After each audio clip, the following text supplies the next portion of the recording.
مسند احمد کی حدیث ہے، ابو سعید خدری رضی اللہ عنہ کی روایت سے فرماتے ہیں کہ رسول اللہ صلی اللہ علیہ وسلم نے ارشاد فرمایا الا اخبرکم بما هو اخوف علیکم عندی من المسیح الدجال، تمہیں بتاؤں کہ میرے نزدیک فتنہ دجال سے بھی زیادہ خوفناک کون سی چیز؟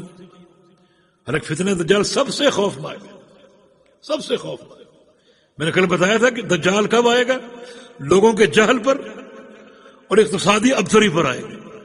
دنیا اناج کے دانے دانے کو ترسے گی، اناج کے دانے دانے کو۔ اس وقت وہ آئے گا، بارش کا اختیار اس کے پاس ہوگا، اناج اگانے کا اختیار اس کے پاس ہوگا۔ تو کس طرح لوگ اس کے حلقے میں شامل ہوں گے؟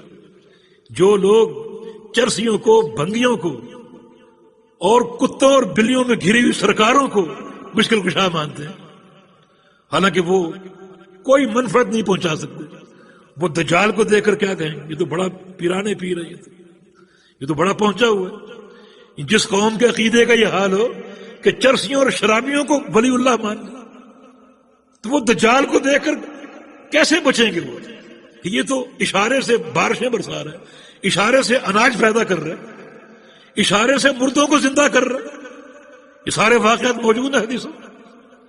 تو دجال کو دیکھ کر تو کہیں گے یہ تو سب سے بڑی سرکار۔ اسی لیے نبی علیہ السلام کا فرمان ہے کہ باوجود اس کے کہ اس کے انکار کی علامتیں ظاہر ہوں گی، ماتھے پر کافر لکھا ہوا ہے، ایک آنکھ سے کانا ہے، تو ان دو چیزوں کی معرفت کسی استنباط پر نہیں ہے کہ مشکل ہو، یہ تو نظر آ رہی۔ میں یقرأہ کل کاتب وغیر کاتب، کل کاتب وغیر کاتب، جو دجال کے ماتھے پر کافر لکھا ہے اس کو سب پڑھ لیں گے، پڑھا لکھا ہو یا ان پڑھ سب پڑھ لیں گے اس کو۔ اس کے باوجود دجال کے حلقے میں لوگ زیادہ ہوں گے، زیادہ لوگ ہوں گے۔ اس سے یہ بات سمجھ میں آتی ہے کہ لوگ کتاب و سنت کو کیوں نہیں مانتے، اللہ کی وحی، اللہ تعالیٰ کے فرامین۔ زیادہ لوگ اس طرف نہیں آتے، بہت کم لوگ آتے ہیں۔ یہ اللہ تعالیٰ کے فیصلے، اس کی مہر، جس دل پر لگ جائے اس کو نیکی کی ہدایت نہیں ملتی۔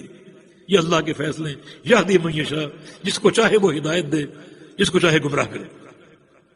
تو فتنہ دجال سب سے بڑا فتنہ، فرمایا کہ اس سے بھی ایک ہولناک چیز میرے نزدیک ہے۔ وہ کیا ہے؟ الشرک الخفی، وہ شرک خفی ہے، مخفی شرک۔ وہ کیا ہے؟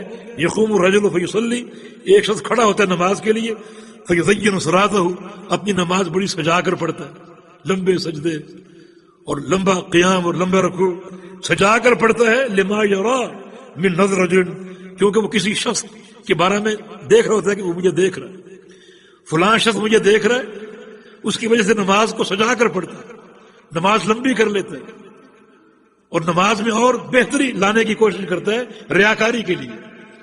وہ محسوس کر لیتے کہ فلاں مجھے دیکھ رہا ہے۔ فرمایا کہ یہ شرک خفی ہے، اور یہ معاملہ دجال کے فتنے زیادہ ہولناک ہے۔ یہ ریاکاری کی تباہ کاری ہے، کس قدر یہ بندے کے لیے نقصان دہ ہے، نیکیاں برباد ہو جاتی ہیں اور بندہ شرک میں داخل ہو جاتا ہے۔